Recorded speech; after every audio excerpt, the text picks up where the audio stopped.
So when Ruth Ann and I first met, we were in junior high, and we happened to be in a music class this particular morning, and we were practicing for some sort of a program. We were out in the gymnasium, out in the auditorium at the old high school, and Ms. Blackadder was our music teacher.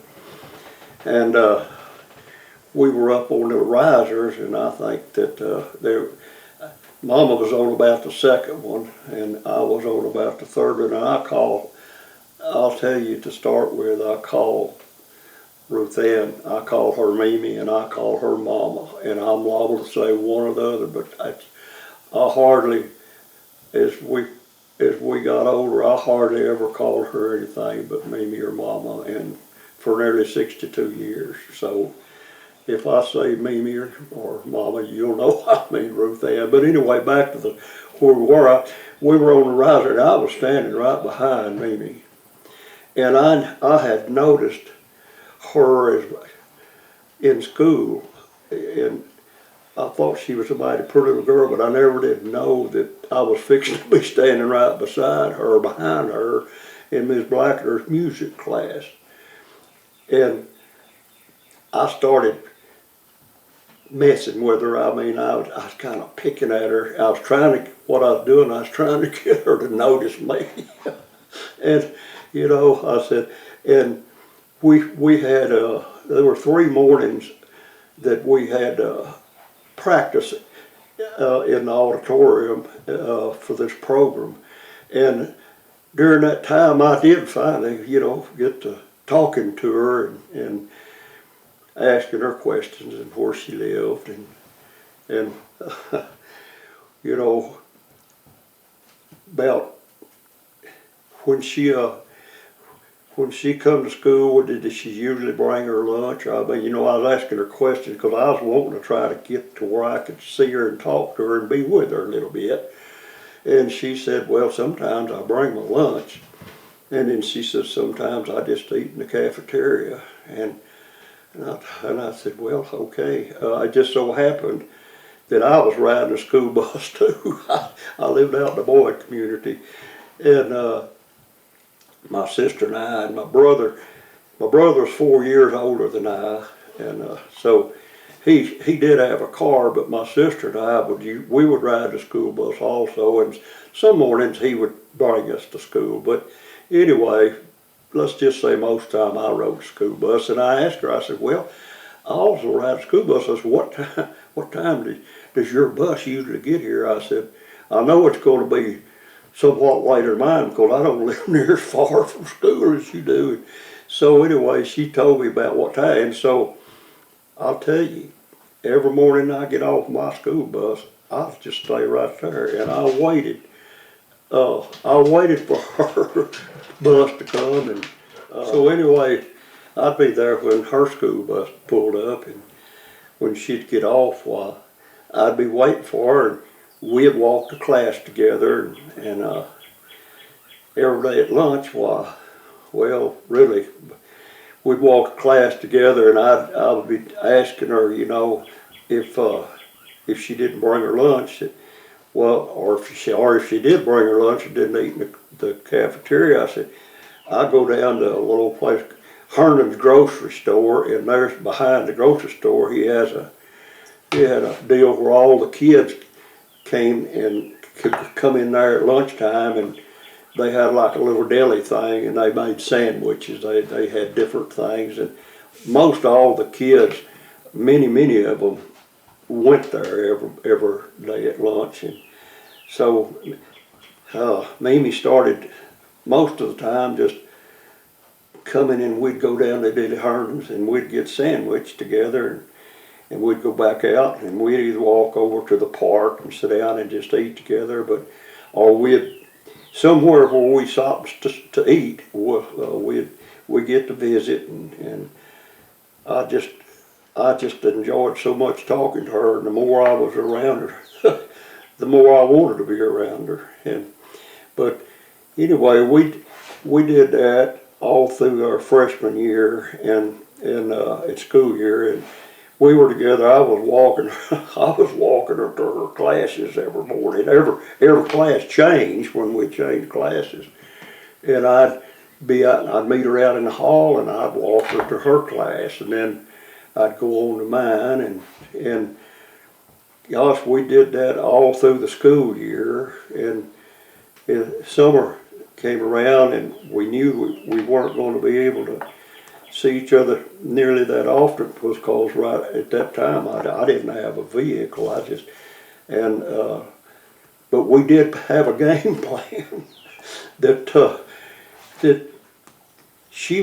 their folks, John and Alma, didn't have a phone, but her Papa Willie, Mr. Willie, I call all the Halls by their first name, and I call them all Misters. You know, kids back that day and time, they just called people Misters, and all of the Halls except after Johnny and Alma and Johnny's brothers, you know, I called Mr. Willie and Miss Lorraine, and I called Miss Leah and Miss Vera and Mr. Clayton and Mr. Clarence. They were all uncles and brothers, and I mean, I addressed all my senior people as Mr. And that's just the way we were brought up anyway. So, but anyway, back to us figuring out how we were going to be able to see or talk to each other. And I said, and she said, I don't have a phone, but she said, my Papa Willie does, and Grandma Lorraine. And she said, you know, you could tell me when you thought you were going to call, and then I'd be up at Papa Willie's and waiting on you to call, and then when we were talking, that you could tell me, you know, when most of the time you were always home, and I come up there and I call you. So we just called back and forth, you know, all through that summer. Didn't get to see her hardly any bit. I guess probably didn't, except just via telephone. But wasn't hardly a week go by that I didn't get to talk to Mimi, probably at least 3 times a week, and I needed to talk to her 5 times a week. But I was lucky if I could talk to her 3 times a week, I could get by. I could get through that week. But eventually, summertime was over, and we started back to school, and now we're freshmen. And by the way, my freshman year, my brother was going to start his first year in college, and I told Dad he was fixing to trade cars, maybe get a little better car, he was going to school at Baylor University in Waco. And I told Dad, I said, sure would like to have Jerry's car, because it really was a good car, nice car, and it was a 1950 model Ford. And Daddy told me, he said, well, son, I tell you what, yeah, we can get the car for you. And we worked out a deal how I could go about paying for that car back to Dad. And it was something I knew that I could do, and he did too, or we'd have worked out something different. But anyway, I got the car. And so when we started our freshman year in school, the first day I drove that car up there, and I was back around there waiting on Mimi to get off that school bus. And then anyway, she got off the bus, and I told her, I said, you know I got a car. She said, yeah, I know it. I said, well, you know, we gotta have to see about this first date, car date. And I said, you ask your mom and daddy if we can go out and start dating some. And so she did, and everything seemed to be okay. So our first date wasn't long off, and she said, you can just pick me up at Papa Willie's. I had never been, actually, I had never even been to Mulberry. And I mean, I knew kind of where it was in Ravenna, but But I said, you know, living in a Boyd community, and all of our little goings on was around there. But anyway, she said, you can pick me up, and she told me, you know, how to get there, which it wasn't difficult, but I just never had been there yet. But anyway, so she said, you can pick me up there, and don't, because it'd be, she said, I don't have to tell you get down there to where we live. It's not hard, but she said it'd be a lot easier if you just pick me up at Papa Willie's. And I said, okay, that's good. So anyway, I did. I picked her up, and we drove back to Bonham. Just had a good time. I was on cloud nine, I'm telling you. And I was nervous. I was just nervous as you could be. My heart was just a-pounding. But boy, we had a good time. But Mimi's so pretty and so easy to talk to. Had a pretty smile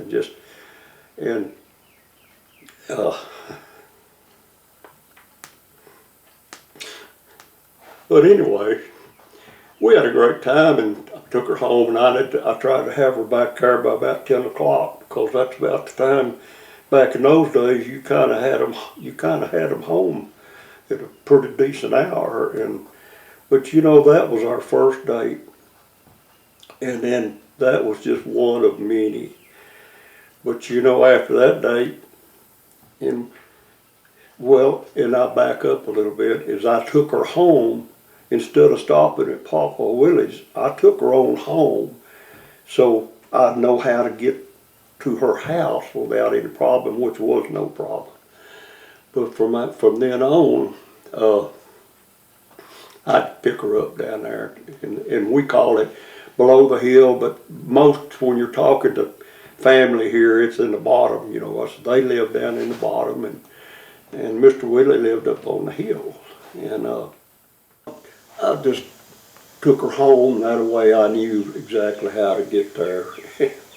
And, you know, I'd be back home, and then through the day, my dad worked on the railroad at night, and he would get home, the West local, they call it, he would go to work in the evenings, sometimes 6 or 7, depending on what time the train that marked up was ready to leave. And so he and the other guys that worked on there, he was what they called a brakeman. But anyway, whenever they were at home, and my mom also, she worked at Bonham Manufacturing. Her name was Ruth Moore. But anyway, it was Sidron's in Bonham Manufacturing. Mama worked there for a long, long time. But anyway, we'd have conversations sometimes in the evening when Daddy'd be home and Mama and I was there, and I just had to tell them all about Mimi and I. And Daddy said, boy, you really got bit by the love bug, didn't you? I said, Daddy, she's the sweetest, purest little girl I think I ever saw in my life. And I said, yeah, I really do like her. And Mama said, well, T, you sound like you got a good one. And I said, I do have a good one. And we talked about that for a while, and then they met Ruth Ann a little later on, 3 times, you know, when we'd be dating. Well, I'd come back in, and we'd come through, and instead of going on into town, we'd get out there close to, I'd go up to the house. We lived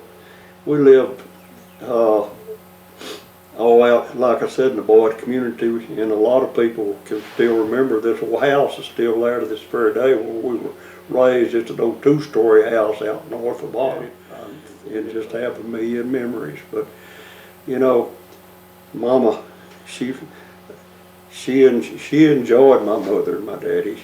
They were real friendly people also. But, you know, we were all kind of, back in those days, we were all kind of poor, you might say. We were all pretty much in the same shape. I mean, the same boat. We didn't have a whole lot, but we really never knew the difference. We always had one another, and and everybody was pretty much the same, just didn't even give it much of a thought. And but you know, Mom and I, our dating through our freshman year picked up pretty good, and you know, we'd unless it's something a little unusual, we'd probably have a date just about every weekend. But sometimes my money was a little short, and I'd go down, but instead of, it was still a date of a sort to me and her, but we'd stay down there with her mom and dad and two brothers, and gosh, first thing you know, Johnny and Alma had started teaching Mom and I how to play 42. And I'd never even heard of 42 in my life, but I said, and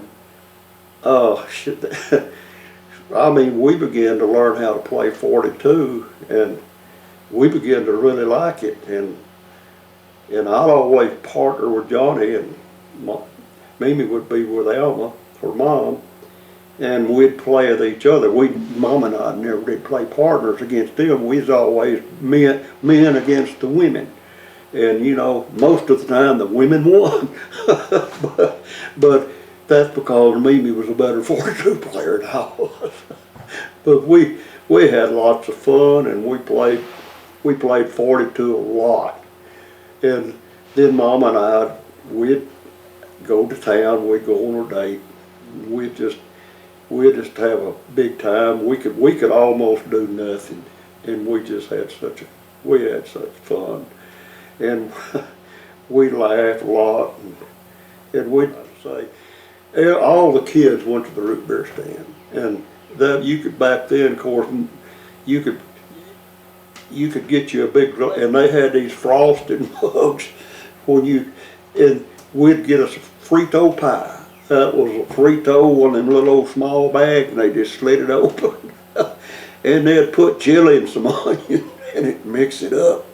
One of them root beers, we'd get us one of those, and I don't know,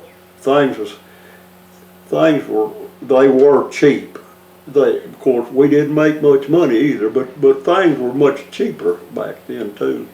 So we'd go down there and we'd have one of those, and then we'd run into some of our high school friends, and we'd get together and we'd tell stories and just laugh and have a good time, and what we were doing, and just having a big time. But you know, as the school year went on, why, and we were right down toward the end of it, and I had been down there so much that I must have looked like a shadow following everybody around. But you know, I just loved being down there, and I loved all those people down there. I never met a Hall. And they, believe you me, back in then, there was a lot of Halls. I mean, a lot of them. And I mean, they were, and I couldn't have come along in a better day and time than that I had the pleasure of meeting all of these Halls that are no longer here, and got to know them well. Just loved all of them. But I got to helping Johnny some on the weekends.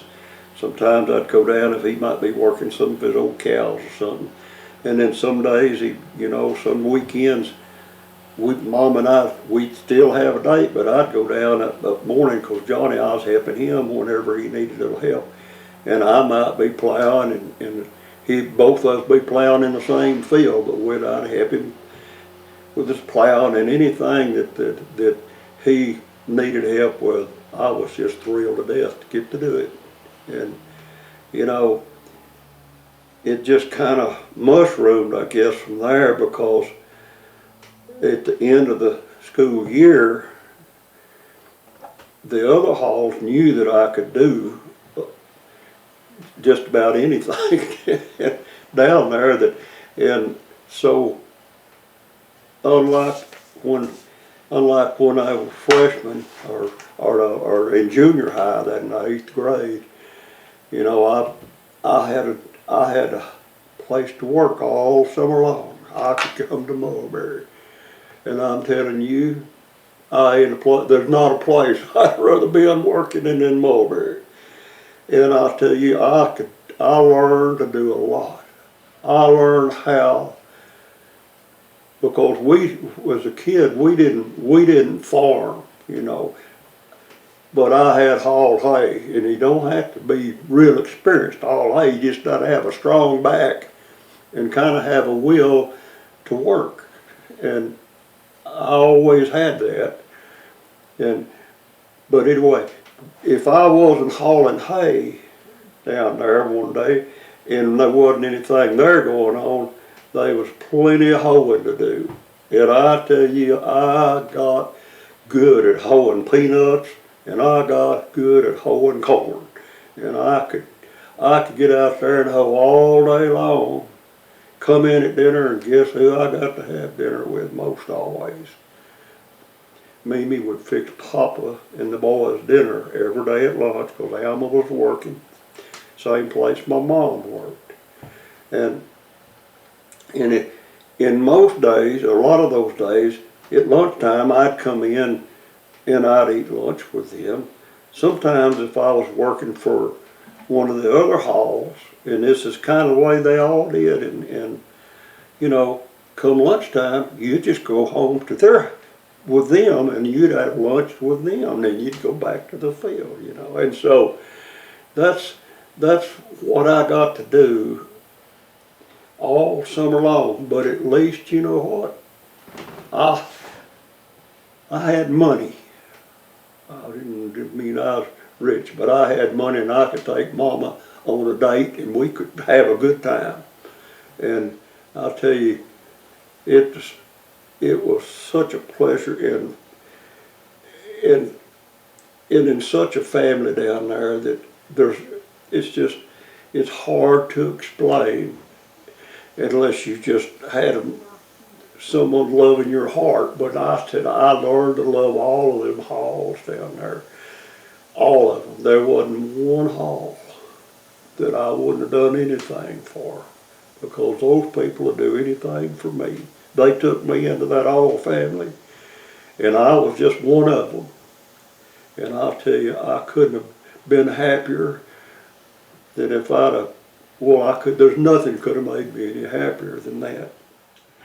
But anyway, and then, you know, I was working down there with all the halls, and as I said, they were so nice and good to me, and I loved to work down there. I loved to be down there. I just loved them, and I loved Mulberry.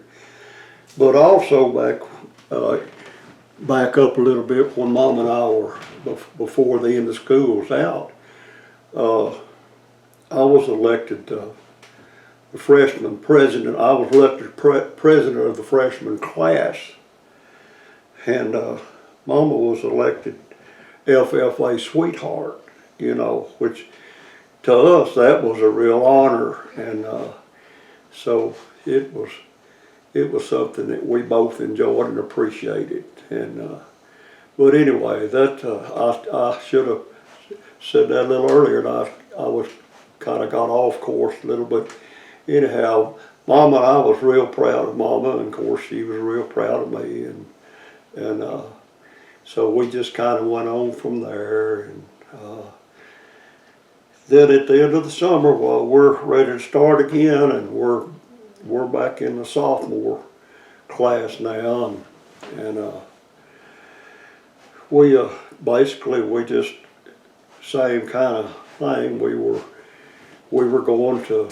I was meeting her at the school bus every morning, and then walking her to class, and walking her when the class changed, and we'd go out. Of course, I had a car, so we'd go to, a lot of times we'd run down to the root beer stand, and we'd have our little old lunch there, and then we'd ride around. We could, as long as we was back in class, you know, we could ride around just like the other boys that had cars and their girlfriends, or just friends. And so, but Mom and I, you'd hardly, if you saw one of us, the odds are going to be awful good you're going to see both of us, because we just hardly did anything, even when in school was going on. even though we didn't have it's unbelievable. We didn't have some classes together, but maybe they knew we didn't need to be together in class. I don't know, but anyway, I doubt that. But it just happened that we didn't have any classes together, but every time we changed classes, we'd meet out there in the hall, and I'd walk her to her class, and then I'd go on to mine, and sometimes when school was out, well, if she happened to be riding the bus, well, I'd stay right there and walk her out there to the bus when she got on the bus. Then when she got on the bus, I'd go get back in my car or to the car, and I'd go home. And we had a date. We was just like everything. We was always having a good time and fun. We got ready to come home, and we come out of Ravenna and came on way on down. I was getting ready to,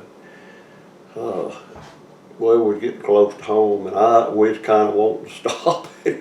And so we pulled in up here at this place where you can go down by the old Union Cemetery, and the road that went down through there. And we pulled up in there and we stopped, and it had rained. It hadn't rained hard, but we'd had a little bit of water, a little bit of rain. But we pulled in there and stopped. We were going to stop there for a little bit before we came on down to the house. And so anyway, after we'd been there a little while, well, we decided we better just run on. And I cranked the old car up and started back up, and it backed up about 1.5 feet, and it stopped. The wheels just spinning, and I couldn't.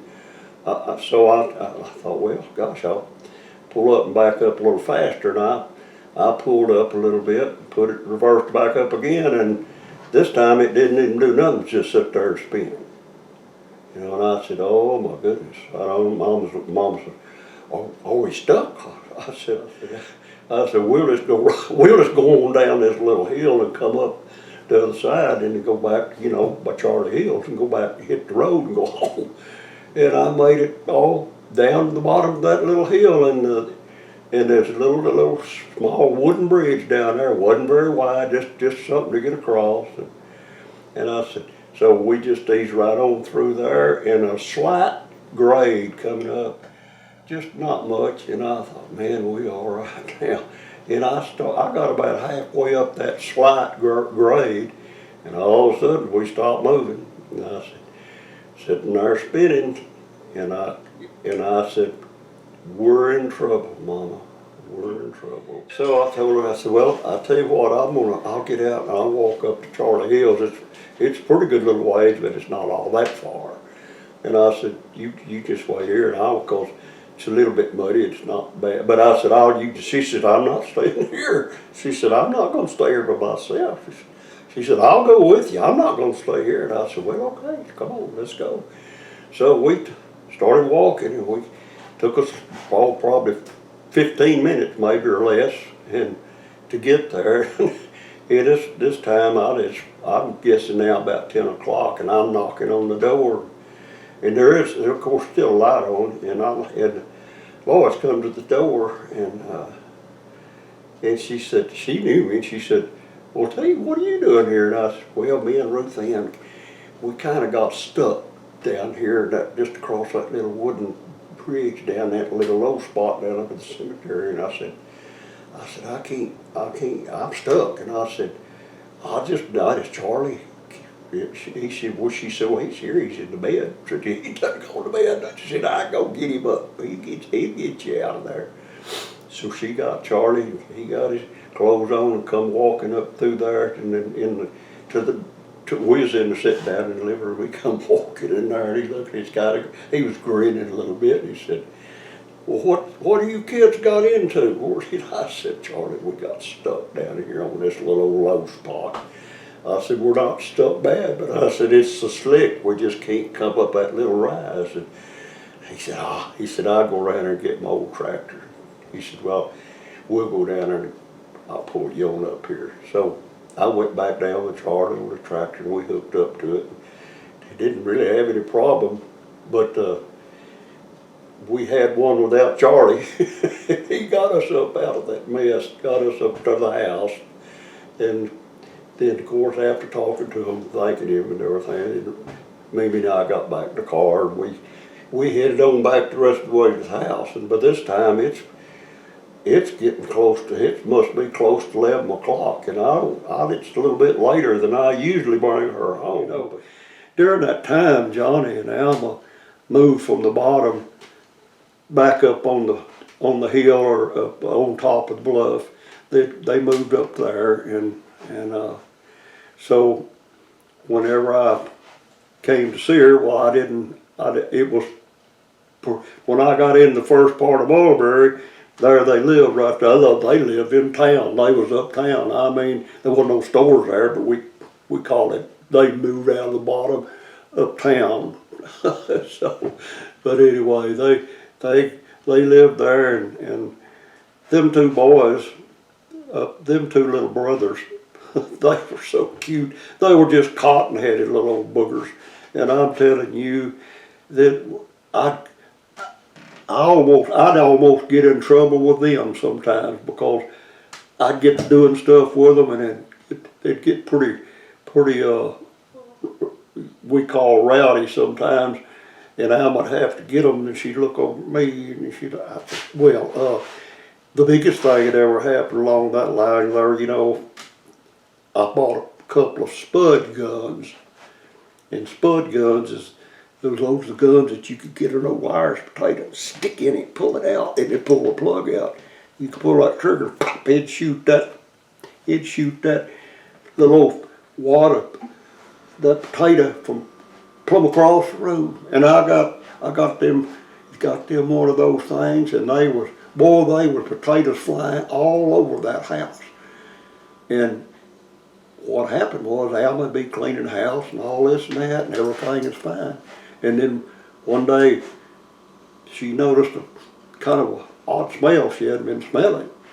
And she'd been cleaning, you know, but she said, gosh, and it got worse. And then finally she started moving big old couches and stuff around. Guess what? There was them old potatoes that come out of them spud guns. And they just kind of rotted, started stinking, smelling. Well, she took up the spud guns. We didn't have spud guns in the house any longer after that. If we had spud guns, it was outside. So I kind of got the message pretty quick. That was not the game to play in the house. But anyway, we had lots of fun, and we'd take the boys sometimes. We'd take them on dates with us. We'd go to the drive-in theater, and we'd take them and get them a Coke, and popcorn and stuff, and at the old drive-in theater, you know, at the concession stand down there, they had right out front of the concession stand, they had swings out there for kids. They could, if they wanted to play there. And so we always got them both Cokes and candy and popcorn, and we'd take them and sit them in the swings, you know, and we'd say, we'll be back in a little bit. Y'all just stay here now. When the show's over, we'll be there to get you, you know. And well, that just tickled them. They loved that stand up there, you know, and they was having a big time. Had cartoons back in those days, you know, Donald Duck, all that stuff. But them boys was having a big time. But they didn't know that Mimi and I was having a big time too. But they never figured that out till they got just a little bit older. And then they said, yeah, I said, you know, we didn't think much about it, but you know, it says, if we got a little older, if we come back to the car, you'd come get us. It seemed like it was foggy sometimes, and the windows was kind of foggy. And of course, then they got to laugh and yell, and now we know why they were kind of foggy, because we know why y'all were taking us up there to the concession stand and getting us popcorn and getting us drinks and telling us to stay up there, and we'd come get you. So as they got a little older, we laughed about that an awful lot. We just had we had all more fun, but listen, so much of my life with Mimi is we were young and in school. It got to where going out on the dates was fun, and we did that. But so many times, I'd go down there, and we didn't even care if we didn't go out. We'd just stay right there with Johnny and Alma, and we'd sit there and we'd play 42, sometimes till 11 o'clock at night. And then I'd get up and go home, you know. And one time, I told her, I said, listen, I'm gonna come see you this Saturday morning. But I said, I think I'm gonna just ride my old horse down there. And she said, it's a long ways. And I said, well, yeah, but I said, I get up early to leave, and I'll leave from the house, and I'll cut through, and I'll get on that old Ravenna Road, out down back from the house a little ways. I'll just get on Ravenna Road, and I'll cut through, and I'll come out at Ravenna, and I cut off several miles, and then I'll come right on down through there. And that Saturday morning I left pretty early, and I rode my horse all the way to Mulberry to their house up there in town where they lived. And I don't know, I got there, it must have been around 10 or 10:30 that morning, and Johnny come out, he just looked at me, just kind of shook his head and grinned. He said, boy, I hope that horse can make it back home when you leave. Because he said, that's going to be close to 40 miles. You rode that horse today. But anyway, we had a lot of fun that Saturday, and I rode the old horse back home, and and I got my car and I come back to Mulberry. And we sit there that evening, and then we were talking about going to town, and then Johnny around me once said, well, you know, we could play 42, and I said, well, 42 sounds like fun. She said, well, it sounds like fun. If you want to stay here, we just stay here and play 42. And I said, what don't we just do? And we stayed there and played. And listen, I just grew up there. I grew up in their home. I grew up with them boys. Them boys are they're just like my little kid brothers. I never even look at them as brother-in-laws. They're just my little kid brothers. And Lord, we'd get out there and on Saturday afternoons, and sometimes on Sunday. I always came down and went to church, Sunday school and church with Mimi, and would have lunch with them. And we'd have the biggest football games you just couldn't imagine out in the front yard. I mean, we'd get out there, and Joe Kevin and Keith and Stephen and Derrell, and gosh, there's some of the others. And I was quarterback for both teams. You know, I played every time the ball went over. I'd be the quarterback. And boy, we'd have some of the biggest football games out there you'd ever see. We played so much out there in some of them spots that there wasn't even any grass left out there where we'd be playing. But we had so much fun.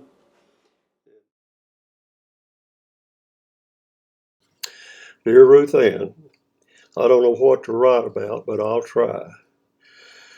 I have a lot of great times with you, and I don't know anyone else I would rather have known than you and your mother and father and your two little brothers.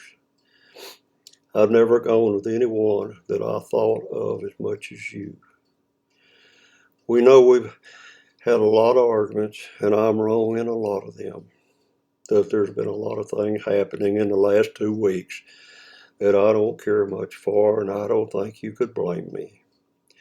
If anything should ever happen between us, I still will always think very highly of you and your family. I hope nothing ever happens between us, but things will have to change. I could have written this a lot better and said better things than this. If you and Ruth had not have gone to the park dancing instead of staying at home or going to the Coshawty party like you told me you were going to do, I don't know what to do about it now. I guess you'll explain it to me sometime. if you can. If not, I hope I can stay like a brother to you so you don't run out of brothers.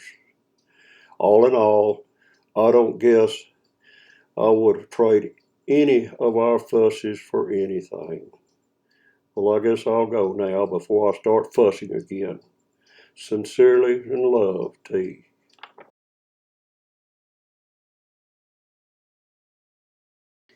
T, it's very hard to express my feelings towards you by writing them.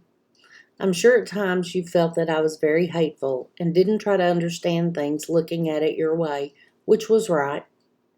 At times I felt the same toward you, but our small misunderstandings will never stop me from feeling toward you as I do. I've always had such fun when I've been with you, and I'm sure I always will. I'll never forget our first dates. You'll never know how much you mean to me. You've meant more to me than any boy I've ever known, and one of the most considerate. You're very lovable, too, as you know. I'm sure I will never want to go with anyone else. Let's continue feeling and acting toward each other as we do now. I can never tell you how sorry I am when I hurt you. At the time, I know it seems I don't care, but that's just me. I realized I don't appreciate you and many things you do for me. I'm the luckiest girl in school to have a boyfriend like you. Most girls that live as far from town as I do couldn't have a boyfriend come this far. And I can't ever thank you for all you've done for me. Not just coming out, but others, such as taking me special places. I guess I can tell you now that I truly love you and will always. I hope you feel the same. It's getting bedtime and my writing is getting messy, so I'll close. With love always, Ruth Ann. And and I mean, I had so much fun with Stephen and Derrell growing up. It it's just it's unbelievable. And I just thank God for so many times now in the past for putting me in that family. We spent so much time together, and Mom and I spent so much time together there, and we spent so much time together there with her family and all the Hall families. It just what a life, what a life it was for me to just be in that family and be part of that family. It was so nice. But then we kind of moved on into our junior year, and Mom and I were still basically doing the same thing. Every chance we had, we were together, whether it was in school or on the weekend. And and but a little later on, uh, things kind of changed a little bit. My dad had a massive heart attack, and he died after a few days, and that really changed things up pretty drastically for our family. And of course, my dad was the biggest income source of our family, and Mom was, she was still working at Sidron's, and I when Dad passed away, it was the latter part of May, and it was not long until school would be out for the summer, and I had told my mother, that when school was out, that I was not going to go back my senior year, that I was going to go to Dallas, and I was going to find a job down there, and go to work. And so it wasn't long after that, school was still going on, I got a call from my Aunt Millie, that's just my dad's sister, and her husband. And they lived in the Dallas area down there, and they told me that they understood from Mother that I wasn't going to go back to school my senior year, and said that if I wanted to come down, coming to Dallas, if I wanted to come and stay with them, that they'd be glad to have me there with them, and that I could stay with them as long as I wanted to, and that probably then could probably help find me a pretty good job down there, because he was in real estate, and he was also a developer of land and things, and but anyway, so I went to work there. It was called C.L. Moon Consulting Engineer Firm is what it was, and was a good place to work. Enjoyed working with the guys out in the field, and we'd come in. Well, then my aunt said that she had been talking to a lady who actually had a private school, and it was a high school, private school, but it's a high school. And she said that, well, I don't have night classes to speak of, but said I would be willing to take him at night if he wanted to come to my house. And he could come to my house and he could do his work right there instead of in the because really she didn't have night school, but she said, I've done this before for people, and she said under the circumstances that I was there, that she would be willing if I wanted to do that. And so that worked for me, because I needed to go at night. I couldn't go in the daytime, and then, so it worked out good. And I did work at night, and Ruth Ann, of course, she was going to school. She was going to school because she was a senior, and so she was going to school. I was working in Dallas at night, and I was finishing up school, and she was finishing up school. And a little later on, we announced that we were engaged, or had gotten engaged, and announced our marriage date. And so that's what we did the remainder of that year. And then we had our date set for our wedding, and of course we were married and on the 16th of June at 8 o'clock in Mulberry. Great place to be. And we were married there, and went on our little short honeymoon. And we had already gone down previously and got us in Garland. We got us a little apartment, and we had a little short honeymoon, and probably 2 days later we was back at Mulberry with Johnny and Alma. We were back home again,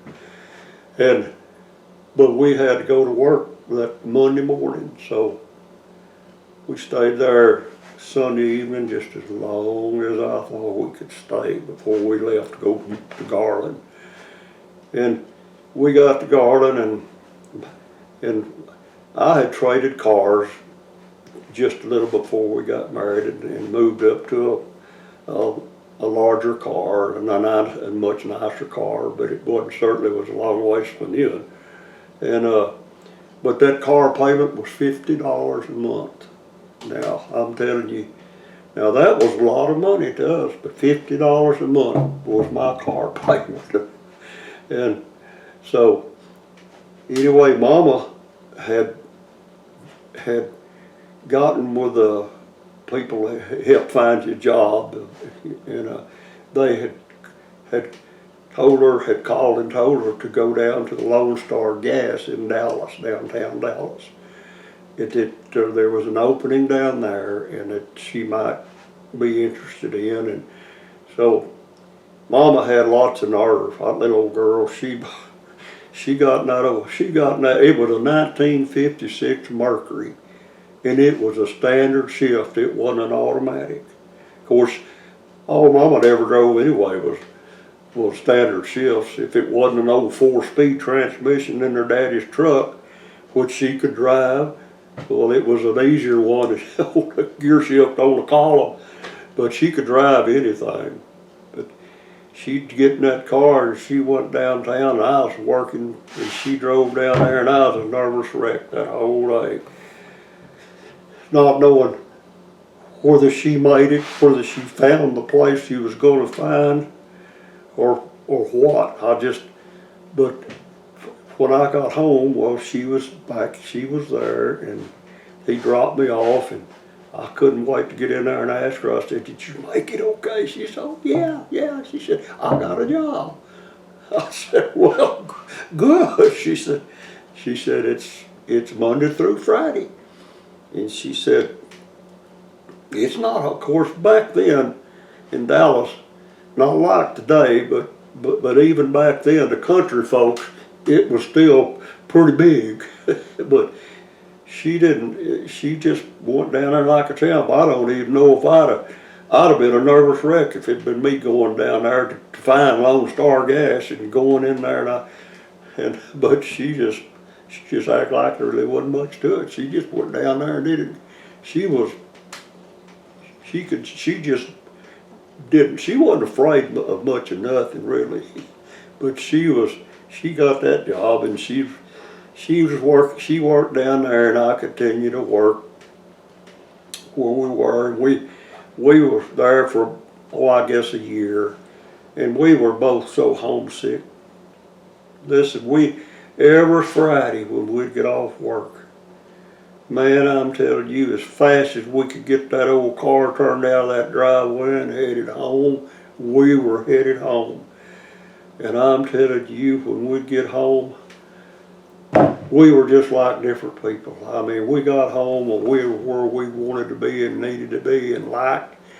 And we'd get home and we never would even leave the house. We'd stay right there at Johnny and Alma's, and we'd play 42, or we'd go on weenie ropes down on the river, but we would, when Sunday come around, go to church, Sunday school or church, and the closer it got to our time to leave, the sadder we began to get.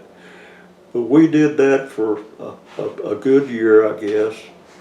And finally, we wanted to come home so bad, it was just unbelievable.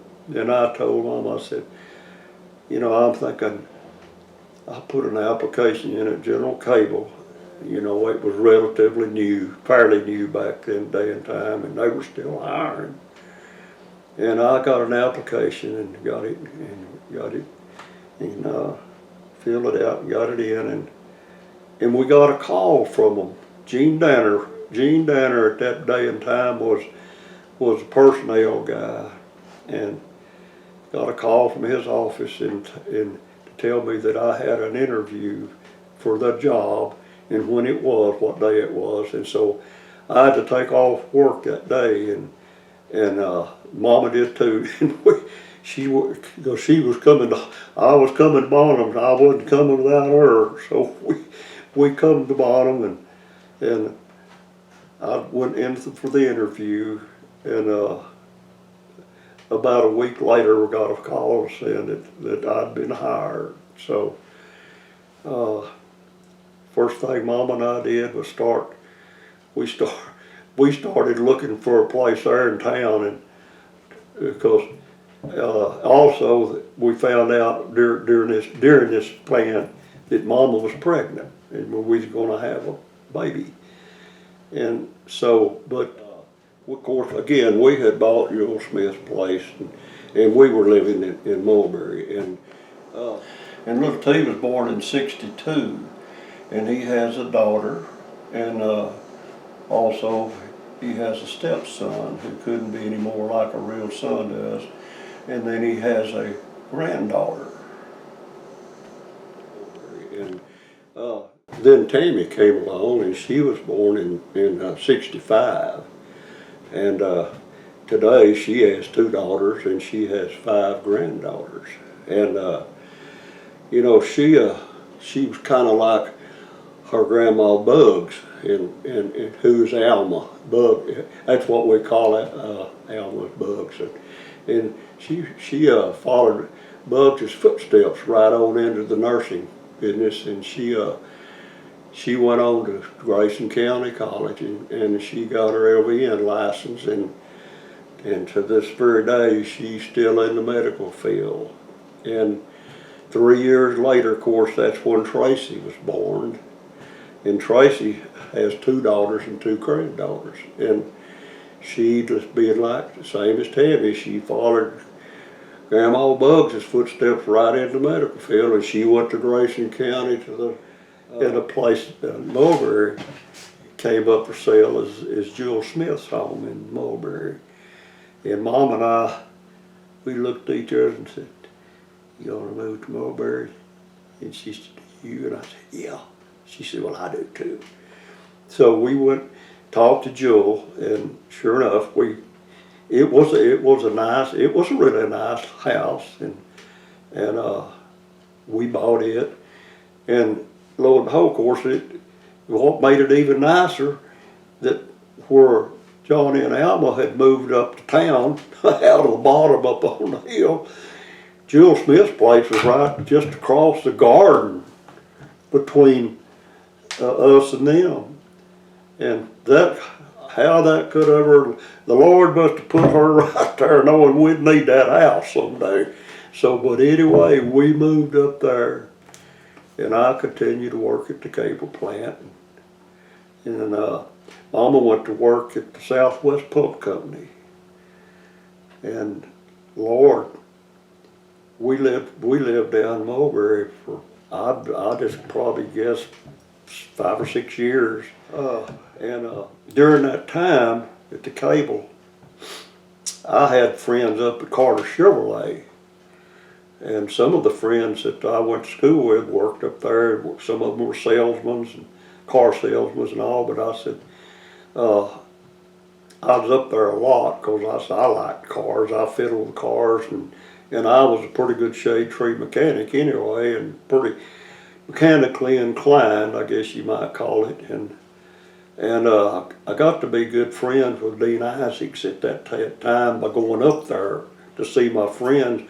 I'd work midnights, and I'd get off at 8 in the morning, and I'd run by there, and I might spend, an hour up there with them.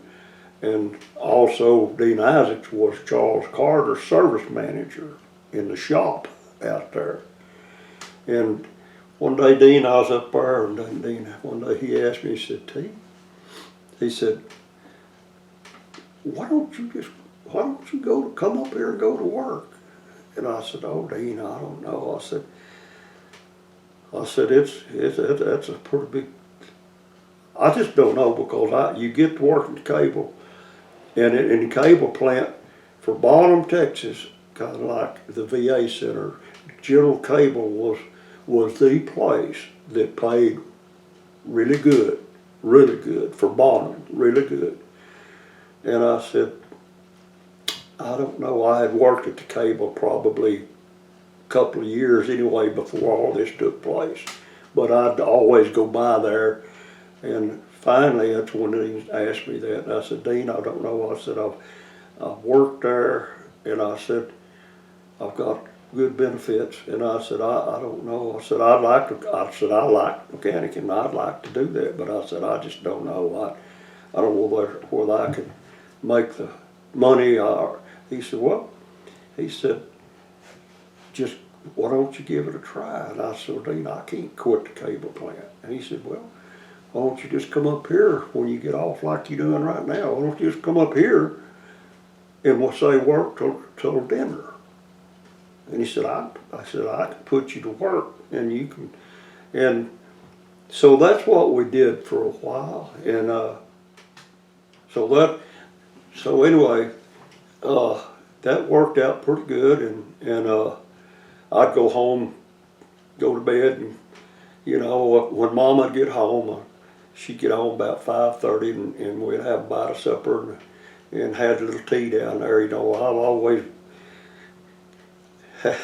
had to play with him, but anyway, I'd have to go to bed by, 6 o'clock, and I'd get up at 11 o'clock because I had to drive back into Bonham to the cable and be there at 12.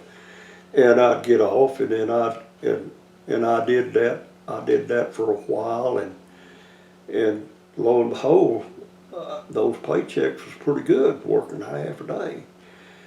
And so I told Mom, I said, tell you what, I think I'm gonna try. I said, I think I'm gonna tell Dean that I'm not gonna say that I'm gonna come up here full time now, but I said, I'll tell you what I don't wanna try to do.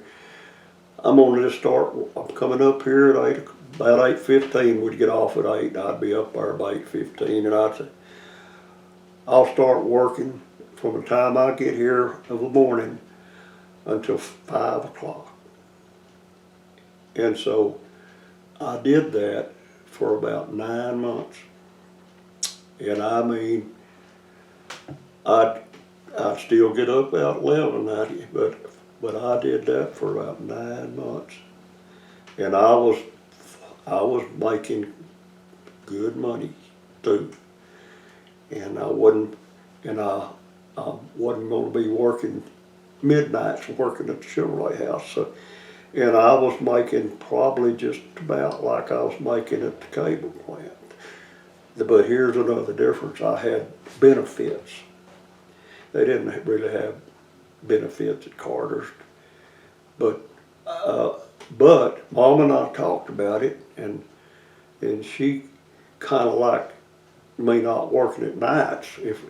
And she said, well, I've got benefits here at the Southwest Pump Company, and I can put y'all on my benefits. And of course, it makes her paycheck a little less, but still, and we both be home at night. So I told Dean after so long, I said, well, Mom and I have talked about it, and I said, we think we want to try this. He said, well, you just continue coming on. When you give your notice and you're through, you're here full time. And so anyway, that's what I did. So I wound up at Carter Chevrolet, and and Dean, during that period of time, Dean and I became really good, close friends. He was a super guy, nice guy.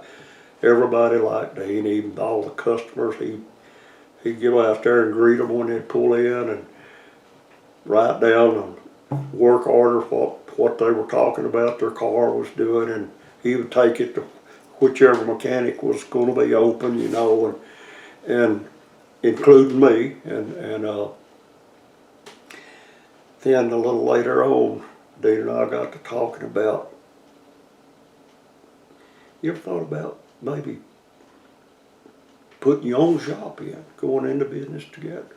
And I said, really hadn't thought about it. And so we started kicking that around. We started visiting about that. And usually every time you'd see us together, we were talking about it, and it got serious, and then it got done. We did. We went in to we gave our notice. We started when we decided, and Mama and his wife, that that's what we was going to do, and they were all in agreement with it. And we didn't have a lot of money, but we managed, Mama and them and Dean and Ag. We gathered up about $800 together, and we started buying some shop equipment. We were still at Carter's. We hadn't given notice or anything. We already had a building, and we started ordering our shop equipment. And as it was coming in, we was putting it in down there. And when the day came that it was that time, why, we gave our notice, and Charles Carter was a really nice guy, and he was always really good to me. He was just good to everybody. But it was a pretty good deal for us. I'm going to kind of fast forward this here a little bit now, but Dean and I were in business 21 years together. 21 years. And you know, it's it was kind of, but Dean understood too, because Dean and I talked about this. I'll backwards a little bit now. Dean and I had talked about when my last son, not last kid, graduated from school, that I was probably going to run for sheriff. My dad was also, before he went on to the railroad, my father was sheriff of Fannin County in the late 40s, and I was born in 42. Dad was sheriff in 42, but I didn't, of course, I was just a baby. But Dad was sheriff for 5 years, and my brother's about 4 years older, so he really remembered quite a bit about it, and I remember just a little bit on the tail end of it. But had lots of conversations with my dad as I got a little older about his sheriffing and about all about it. And he had lots of stories he was telling me about, and I really got intrigued with that. I thought, you know, that's pretty doggone neat. And through the years, that was always still way back in the back of my mind. I'd think about it. I'd think about it from time to time, you know, and I think, man, that's pretty interesting. And anyway, so here I am, and I was telling Dean the story about that, and I mean this we'd been in business for probably 5 years. I told him that. He said, well, I tell you what. He said, when that day and time comes, he said, I'll be right there on the weekend helping you hand out electioneer cards. Well, that was many years before it took place, but then came the time that Alma and I talked about it. 21 years we'd been in business, and I told Dean, I said, Dean, you remember that time I was telling you about when our last kiddo graduated from school? I probably, when the first election year came around for the sheriff, I probably would run. He said, I sure do remember. And he said, I'm going to tell you what I told you then. Whenever you start running, I'm going to be right there on Saturdays helping you hand out cards. and anyway, we carried on there for a little bit and was just trying to figure out, you know, what we was going to do if I did win. And sure enough, I did win. And so the when you would change hands after the end of the election, I think that the best I remember, March is when the Democratic primaries was always in March, first part of the year. And so you didn't take office till January the 1st. We had 9 months that we would have in order to really get things separated like we needed to do. And but I had told Dean, I said, now, you know, Dean, you can buy my half out. I said, or you can find somebody of your choice to hire that you want to work for you, or if you found somebody that you wanted as a partner, he just buy my half interest in the shop, and we just go on from there. Well, we got a little monkey wrench thrown into the deal because for some reason the sheriff got crossways with the commissioner's court, and he just resigned right there. He just wrote out his resignation. He'd resigned. And of course I didn't know that at the time, but looked up one morning when we had just first opened up, and there come the county judge, Jimmy Doyle, and Charles Wilson, the county commissioner. And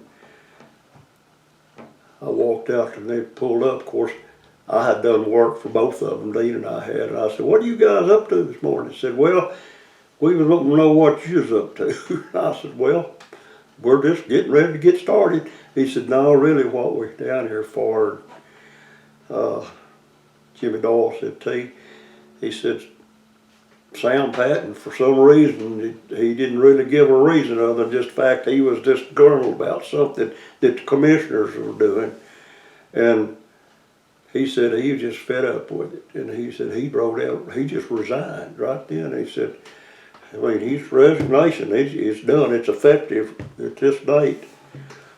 And we were just wondering if you would be willing to come on into office and finish out his term, which is going to be a good 6 months term. And I said, well, let me go back and talk to Dean. And I said, give me to the end of the day, and I'll tell you, I'll call you and let you know. Because right now I can't say right this minute if I can or I can't. Because I was going to have it the first of the year regardless, and so anyway, Dean and I sat down and was talking, drank a cup of coffee, and I told him, he said, well, T, he said, we'll have nearly we thought we had nearly 9 months. Now we got to speed this up.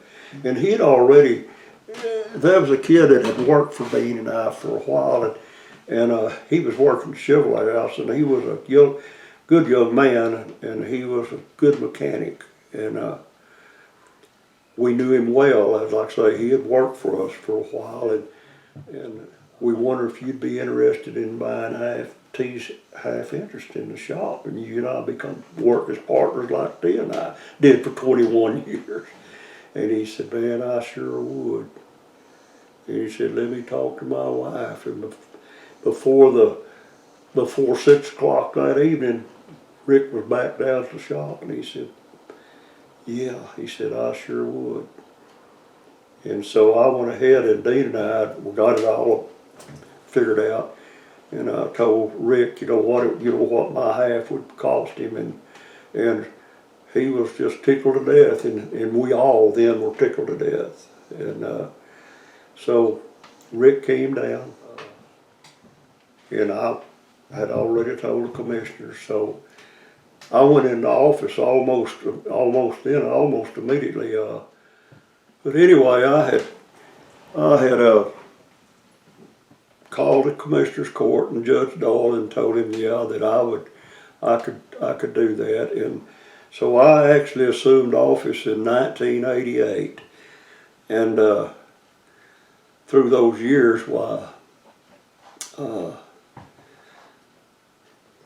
I had a lot of funny things happen and a lot of sad things happen. But a lot of times, Mama she'd ride with me a lot of times on the weekend for a little while, not long, but I know a time or two we were out together, and I was over around Gober, and this was probably 8 or 9 o'clock. It was dark anyway, and I had gone into Gober downtown, their little old community with the store and stuff, and a car had just pulled out from there, and of course not any of the stores are open, but I just kind of circled around and pulled back out and eased on up kind of behind that car a little bit, and all of a sudden you could see stuff coming out. Mama said, what is that? I said, they're throwing cigarettes out the window. I thought, man, they're throwing marijuana cigarettes. And so I turned on the lights, pulled over, and stopped them. Got out with my flashlight, walked up there. I said, and Mom, of course, sitting back there in the car, taking all of it in. I said, what are you boys doing out here? It didn't go over this time of night, They said, oh, we're just riding around.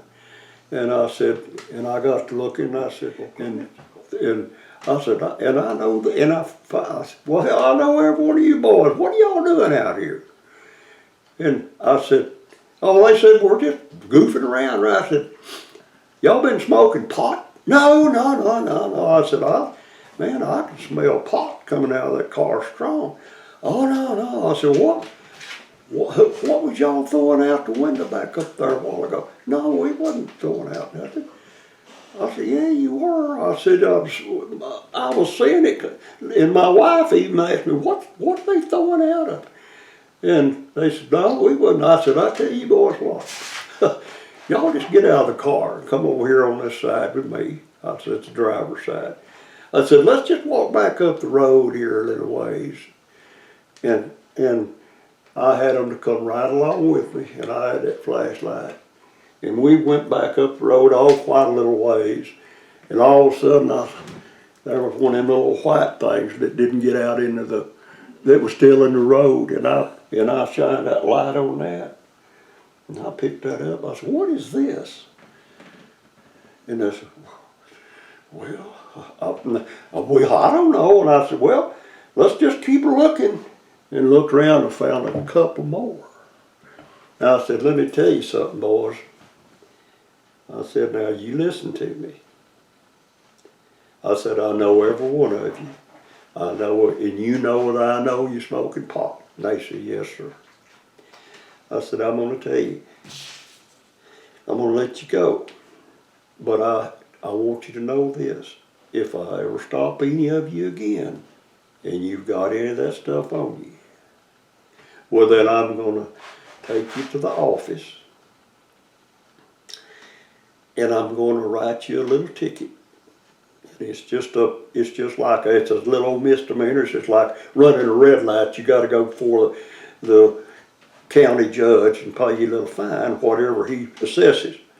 But I said, not only that, I said, when I take you to the office, I'm going to have your mamas and your dads, or your moms or your dad, or one of your family members come up here and pick you up and take you home. So just understand, if I catch you again and you're doing this, you know what to expect. And so they were relieved, they was thankful. My father was also sheriff here in Fannin County, and he was a sheriff for 5 years.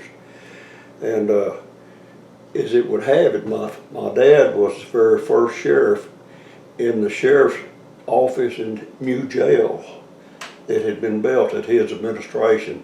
Was the very first in that brand new sheriff's department and jail.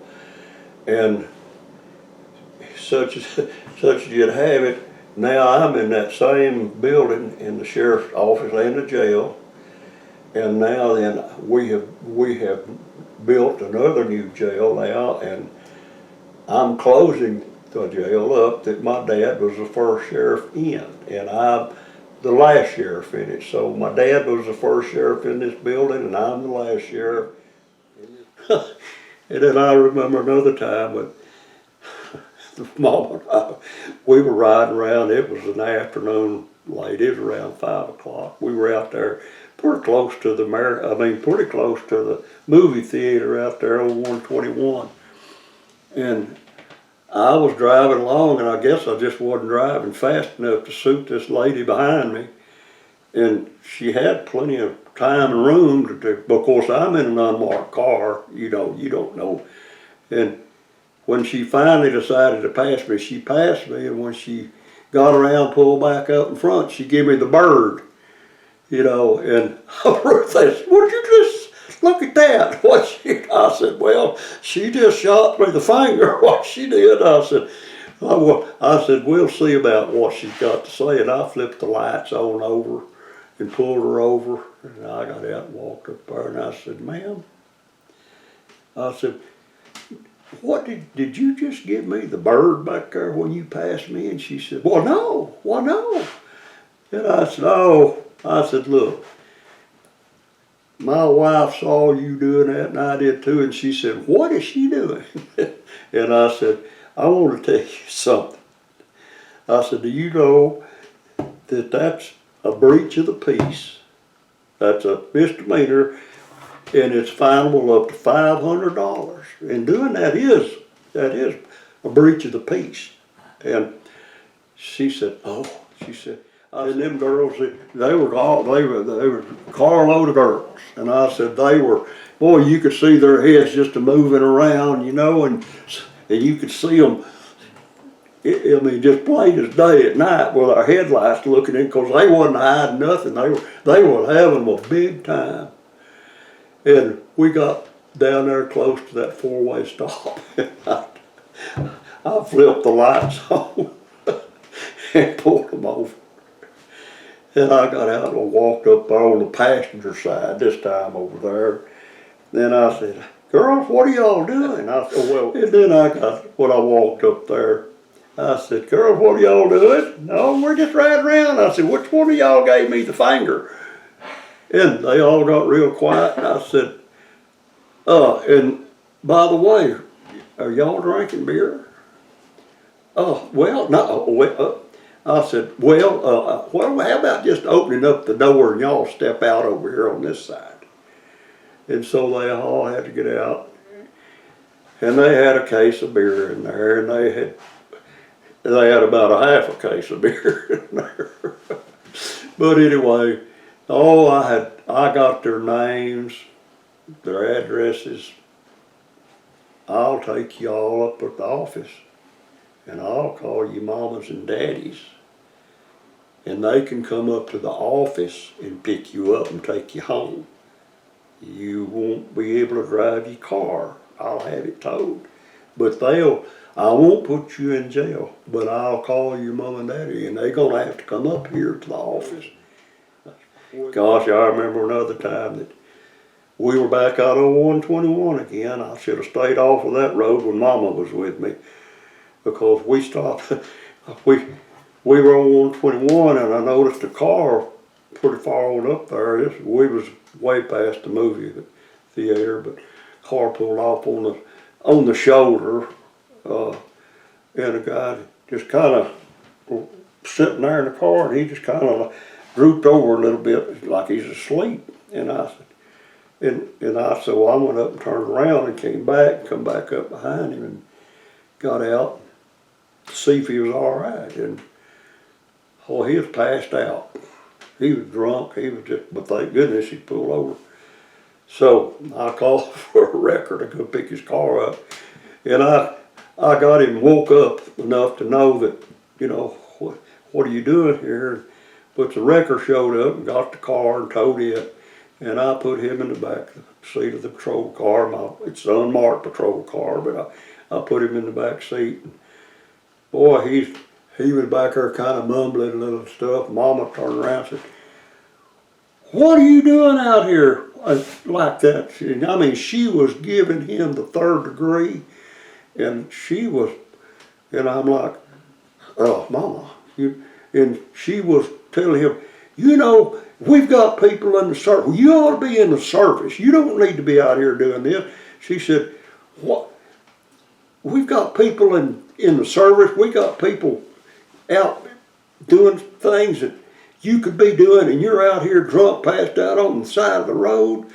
She said, you ought to be ashamed of yourself and all that. And I'm like, and I know this guy, I know he's back there thinking like, oh gosh.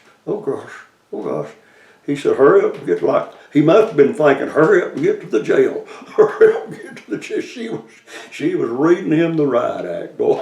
I mean, but it was just things like that we'd do, and I took her out with me a lot of times, because I just thoroughly enjoyed having her with me. If it was anything, it was not going to be, if it was unsafe or anything, well, that'd be different. But most of the time, and I'd have her out with me before dark, but late in the evening, but before dark, and then along about 8 o'clock, I'd take her home, drop her out, because I wouldn't be in. Lord, I probably wouldn't even be home till 2 o'clock or 3 o'clock that next morning, so.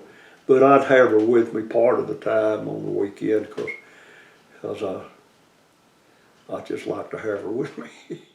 So, but anyway, we had lots of fun, but I'm going to kind of fast forward a little bit now, and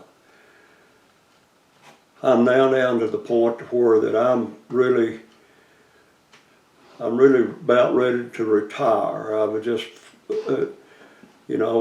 I had worked at the sheriff's department for and I wouldn't change a thing. I loved it, but you know, I decided so many hours and of the day and the night, and I knew that I knew after the second year, my fourth term, that I was going to have to wind it down because I was beginning to run out of gas. And I know some people, I guess we call it burnout, suffer burnout, but you know, even if maybe that's what it was, but if it was, it never did stop me from doing the work that I had done all the way up to that point, and I was still doing.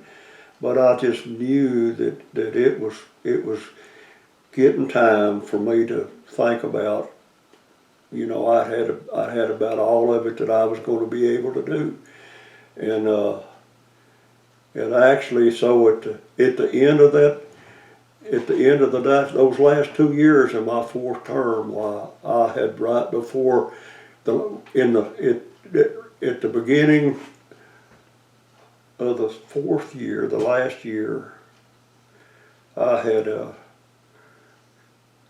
talked to Mom again, and maybe I decided, well, I'm going to go ahead and tell the commissioner's court, and I'm going to announce that I'm going to be retiring at the end of this 2004 year, at the end of 2004, and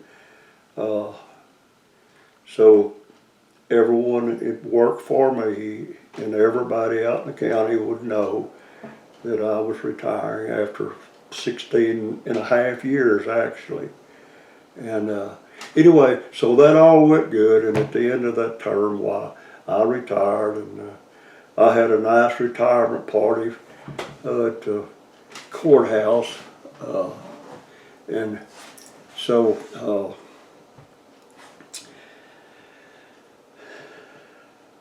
I had decided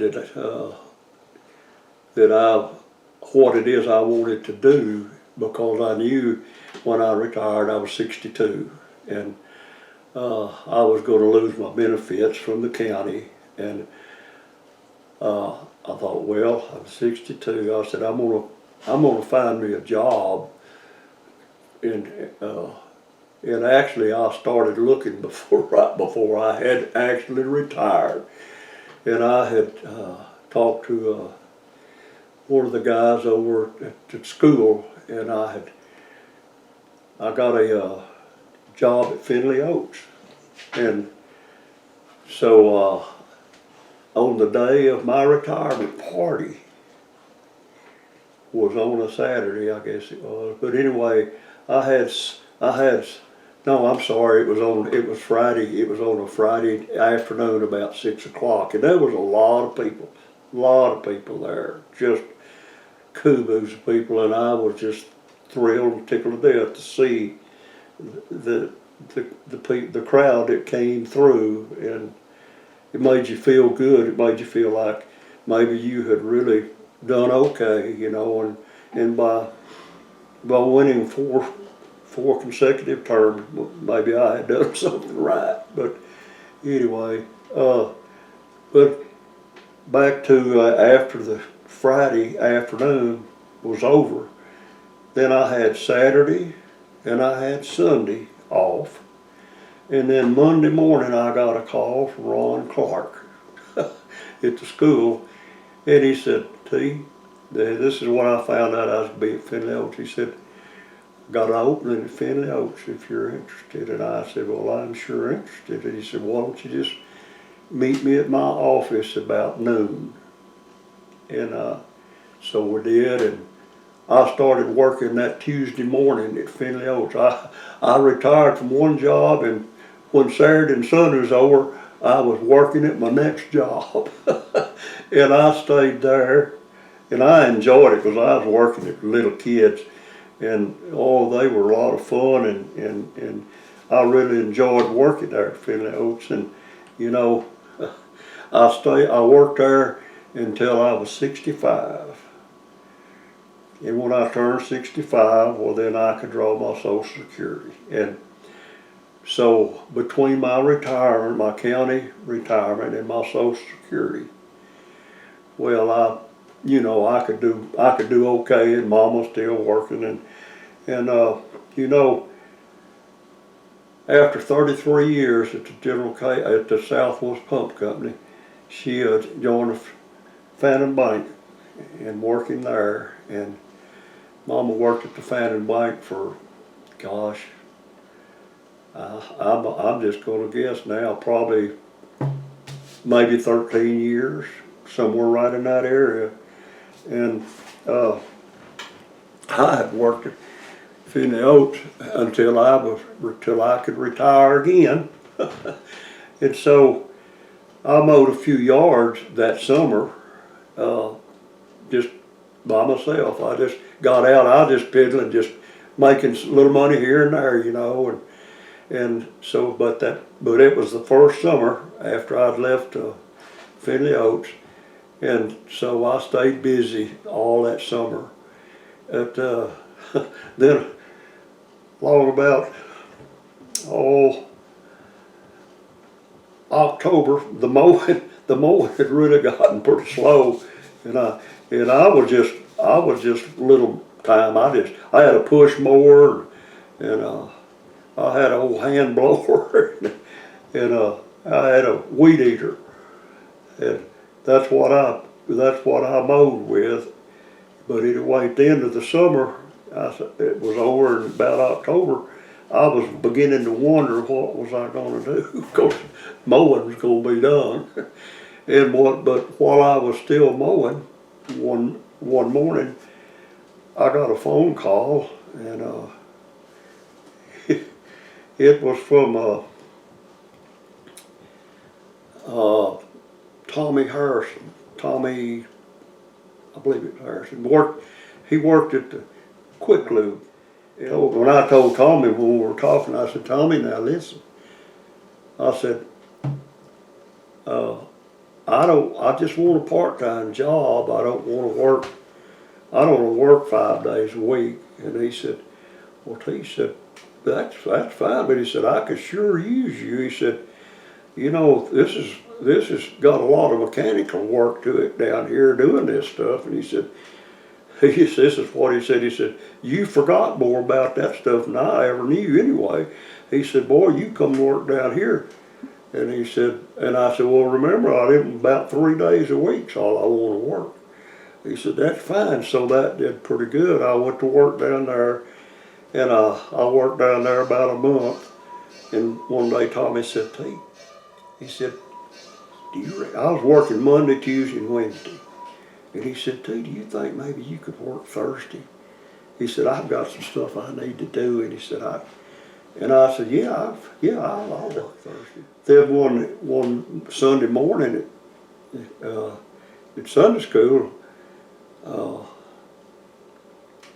Ray Campbell asked me, we're all in the same class, and Ray, he was a superintendent up there at the church. And he said, when Sunday school's over, could I talk to you out here for a few minutes? I said, well, yeah, Ray. So he told me when the class of Sunday school was over, he said, T, would you be interested in coming to work up here at the church? I said, Amy, this is what Ray wanted to talk to me about. And she said, well, what do you think? And I said, well, I told him I'd give it a try. So then I gave my notice to Tommy, and I went up to the First Baptist Church, and so I was building superintendent there for probably 2.5 years. And then little T came over one day at the house, and we were sitting down there, and he was asking me questions about mowing back when I was mowing, what they need to do. So T said, I'd like to get out and start doing stuff. And I said, well, if you want to do that, I said, well, we'll. So anyway, that's where our lawn service started. First thing we knew, we were getting more yards than we knew what to do, and we didn't have the equipment that we needed. you know, and we decided, well, gosh, maybe we better add to the equipment we got. So we got us so all that put together, uh, we established a pretty good business. And you know, after about 7 years, why, we eventually had got all of our equipment paid for, and was just we were really enjoying what we were doing. But anyway, I kind of ended my mowing then, and you know, Mama's still working at the bank, and she and I had gotten where we really enjoyed traveling. We had finally gotten to where we could travel a little bit, and so we had taken several trips to Europe. We'd been to Germany, and we'd been to Normandy beaches, and we'd been to France, we'd been to Belgium, and in those places all during that particular trip over to Europe, and we enjoyed all of that. Normandy Beach, D-Day, the landing, we walked down on the beaches where they came in. We traveled, and we just had a great time, and then we'd come back home. And one of the trips that we made over there was our last trip that we made, and we went to Africa, and we went out on a safari. We went to Africa to go on a safari, and this was not a hunting safari, but it was a camera safari and we spent I think probably 8 or 9 days out there on that safari, and you could get as close to elephants as you could just nearly almost touch them out of them Land Rovers. They didn't pay any attention to those Land Rovers. Those animals, they didn't pay any attention to those things at all. They weren't afraid of them. They just paid attention to the lions. I've got so many pictures of lions. I've got pictures of leopards. I've got pictures, and I mean that I took right there where they were up in the trees. We didn't do anything but have a great time, good food at these places out in the bush that we'd be staying in, and but I think that was really our last trip. Look, we need to get together. Gary and Mama, cousins, you know, and we need to get together and do some things, you know. We said, well, let's just do that, and that was kind of the starting point for us working into a really, really good relationship with each other. And this has been going. This has been going on now for 14, 15 years, I guess, somewhere along in that area. We've become close friends, and we started traveling with Gary and Pam and Gary's cousin and Joe and Mary, and since that time we've had a number of cruises that we've been on. We flew out to Hawaii, and we got off, and we had during the meantime we had got things set up that we were taking tours around, you know, and we just had so much fun with them, and we've had so much fun over the years with Gary and Pam and Darrell and Judy, and golly, they had Patsy Hall, and just we're still having it to this very day. Mimi's not here now, but I'm still here, and I'm still down here with my family, and I'm here quite often.